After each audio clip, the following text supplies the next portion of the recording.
Buenas noches, mi nombre es Andrés Santiago García Bobadilla y el día de hoy voy a presentarles algunos ciclos de vida de algunos protozoarios. El primero del que vamos a hablar el día de hoy es de Giardia lamblia. Este protozoario es un organismo flagelado. La enfermedad que presenta se denomina giardiasis. Tiene una distribución cosmopolita, teniendo una mayor presencia en localidades, países y lugares en general en los que hay una pobre calidad de salud, en los que son países en desarrollo. Normalmente suele estar presente y presentar una sintomatología en los humanos, pero también puede estar presente en perros y en ganado como reservorios.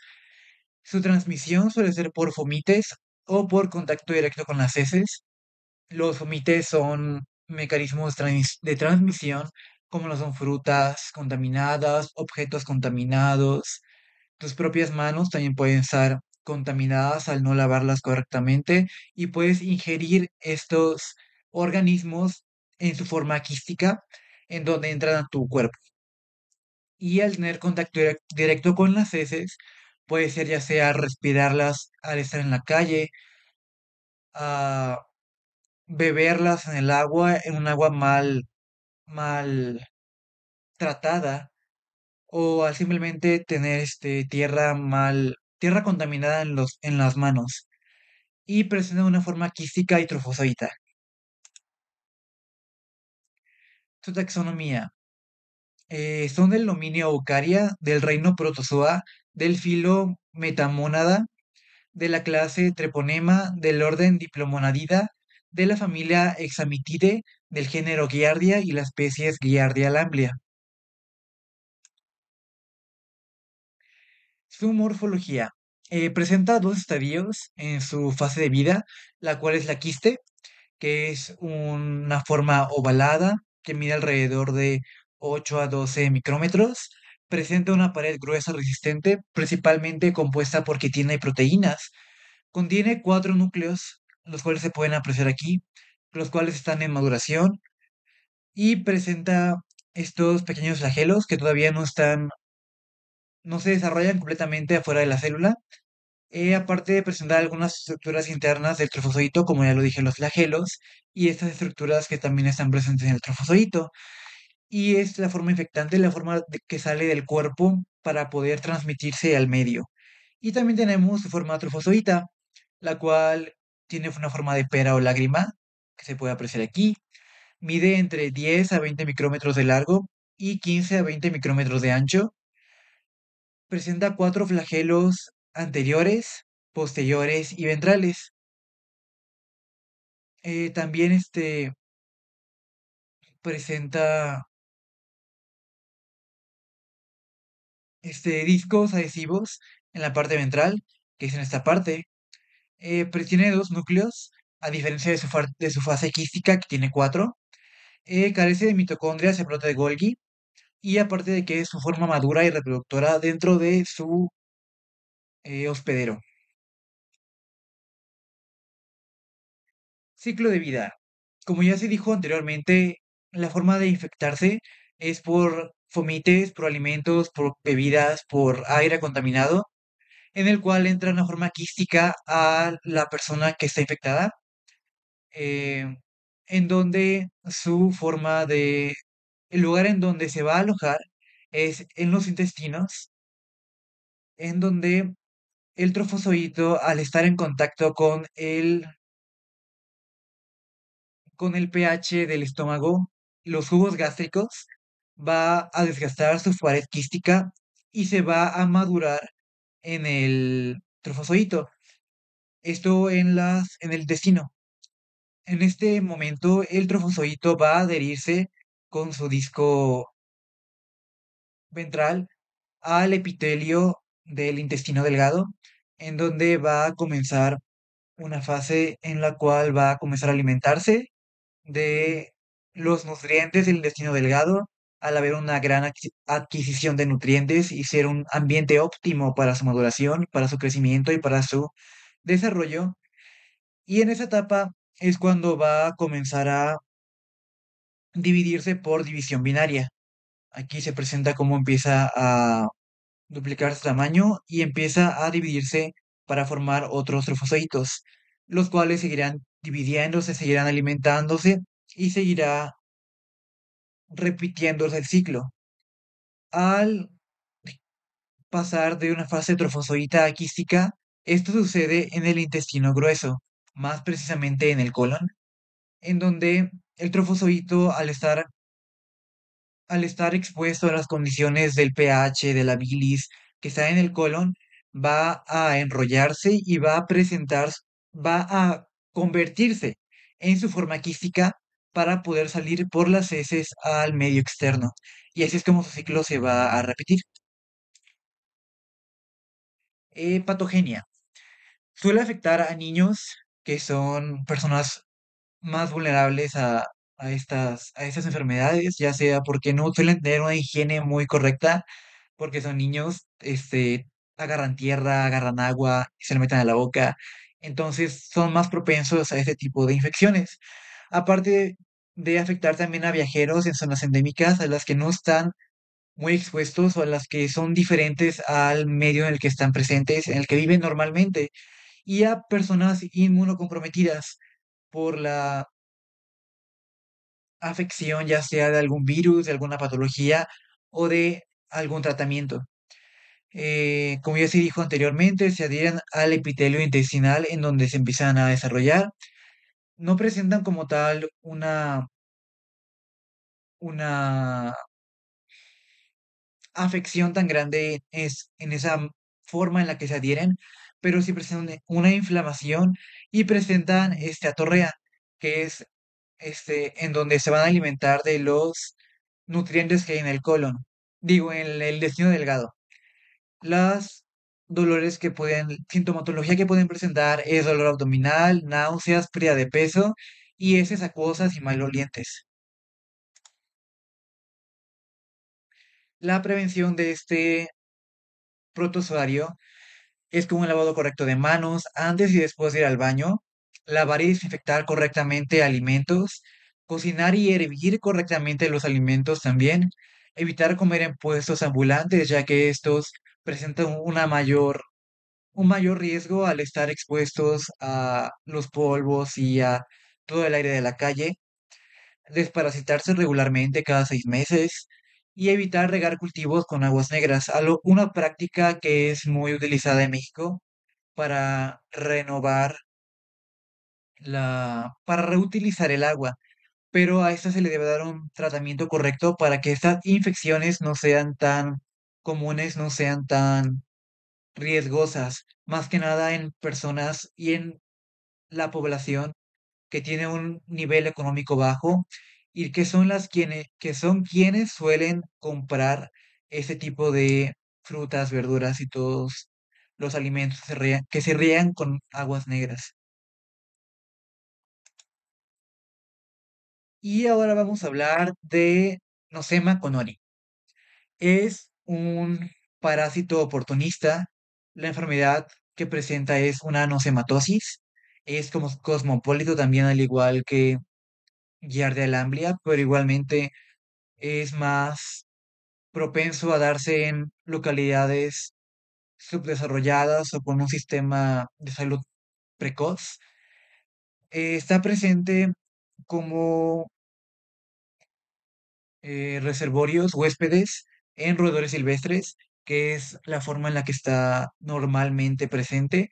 En insectos, perros y gatos puede estar presente al estar en contacto con las heces de los roedores y así diseminar el parásito. Sin embargo, este no les infecta como tal a ellos. Su transmisión es mediante el contacto directo de las esporas, o sea, al respirarlas, al consumirlas por el agua, con fomites, todo eso, también con las heces, porque se transmite a través de las heces, o verticalmente. Esto quiere decir que la madre infecte al bebé cuando está de a luz. Esto no se ha presentado todavía, no se tiene registro en humanos, pero sí está presente en roedores. O sea, no se descarta esa posibilidad. Y su forma de transmisión es por esporas. No presenta ni fase trofozoita ni fase quística, porque es otro tipo de organismo. Su taxonomía. En esta parte es un poco debatible, ya que como usted nos lo presentó en la clase, es el Luminoarcaria y es el reino Protozoa, pero en diversas fuentes que consulté aparecía que era del reino Fungi, entonces está como esa parte como, como que no sé exactamente cuál es. El filo es Microsporida, la clase es Diaplophaceae, el orden es Diplofacida, la familia es Nosema, pero en esa parte también encontré eh, diversas variaciones, porque también se le suele presentar,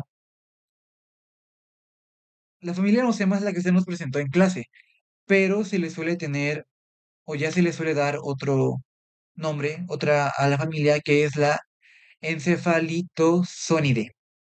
El género también es Nosema, pero también está cambiando, o sea, es diferente ahora, y la especie es Nosema conori, pero igualmente esta va a cambiar más adelante, se la voy a presentar de manera diferente más adelante, por los cambios taxonómicos que tiene este, este organismo.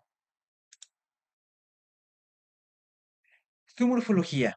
Eh, las imágenes que son presentadas anteriormente no son precisamente de Nosema conori, sí son del género Nosema, pero no específicamente de la especie, ya que no está tan estudiada, pero sí presenta una morfología similar.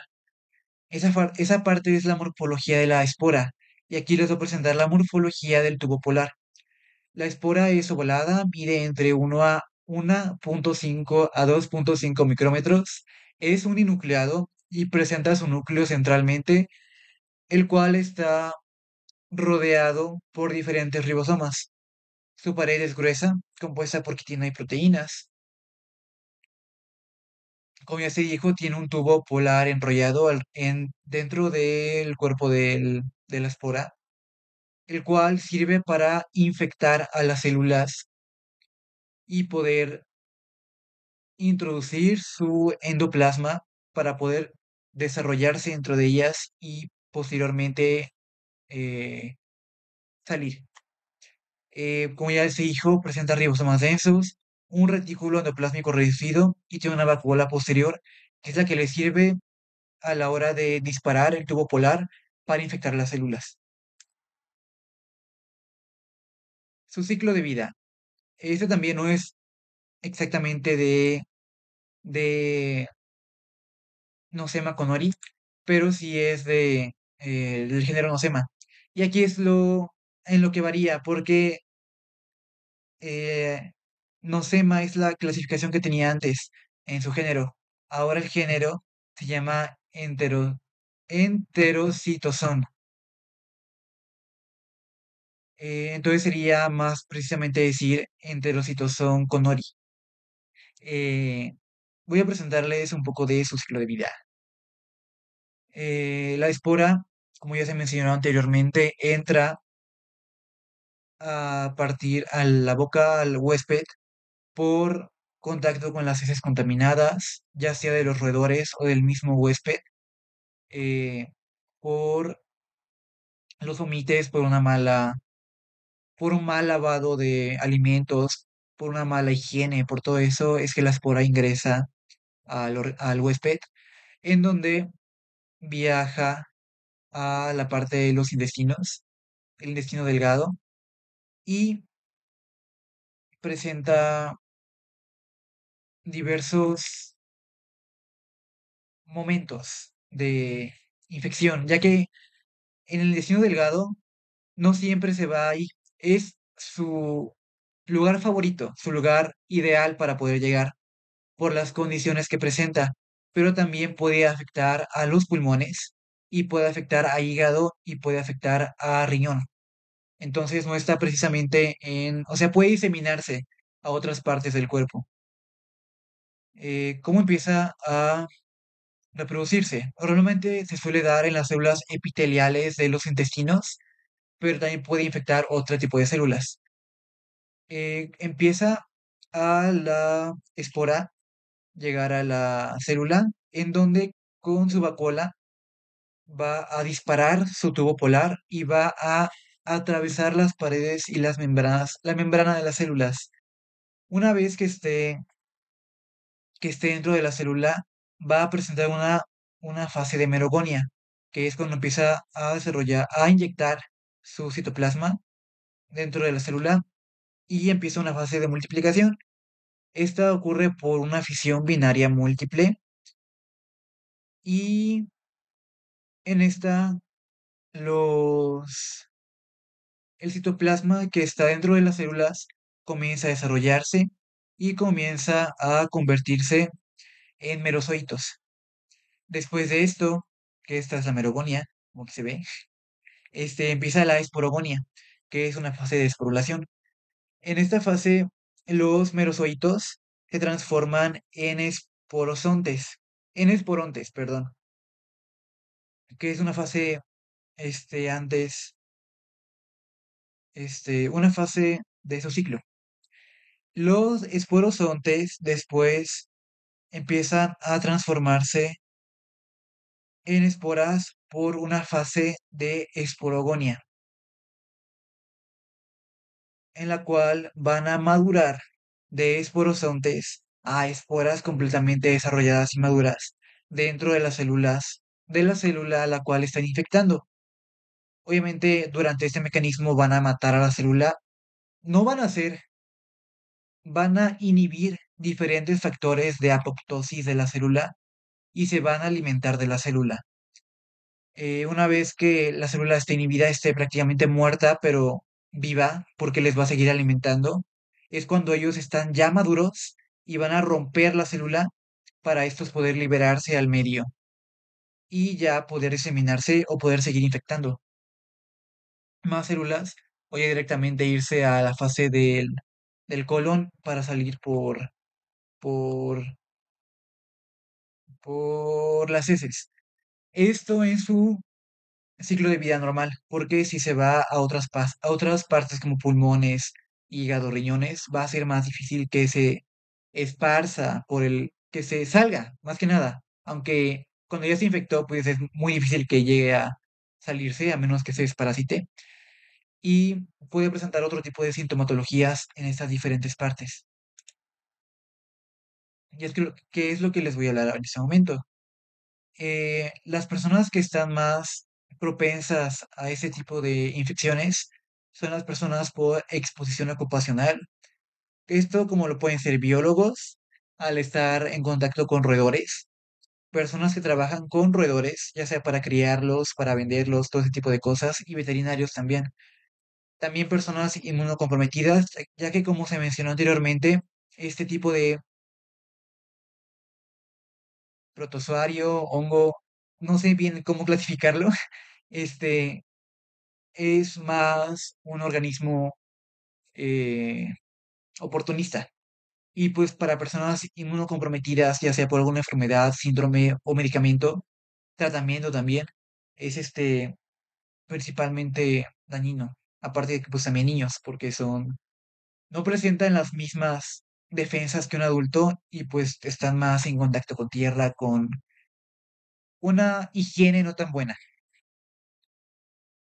Como ya se mencionó anteriormente, eh, están adheridos al epitelio intestinal, que es lo que normalmente suele pasar. Aparte de que en este lugar también presentan una inflamación cuando las células se rompen y se liberan al medio. Aparte de presentar una estatorrea, al igual que Giardia lamblia, por ir debilitando poco a poco las células del epitelio. Presenta en su sintomatología una diarrea crónica, sinusitis, una diarrea crónica al estar en los intestinos, sinusitis y neumonitis al estar en los pulmones, queratoconjuntivitis al poder irse a los ojos también, o al afectar las glándulas de estas partes de la cara, o sea, de los ojos y de alguna de las glándulas nasales, principalmente en esta también. Aparte de que presenta la infección diseminada, como se mencionó anteriormente, ya sea a pulmones, a hígado, a riñón, todo ese tipo de cosas. Y su prevención.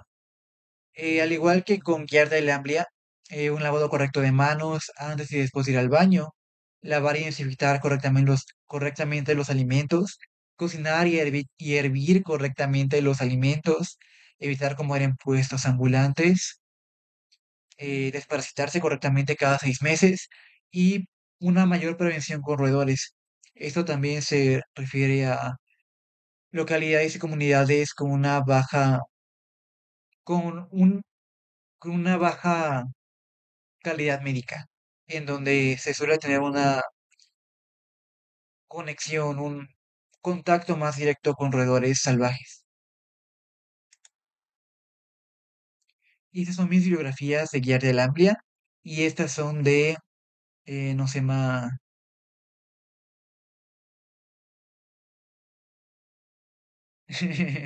Esas son las de Nosema. Ah, se me fue el nombre. Pero esas son las de el primer organismo y estas son las del segundo. Y eso sería todo. Muchas gracias por su atención.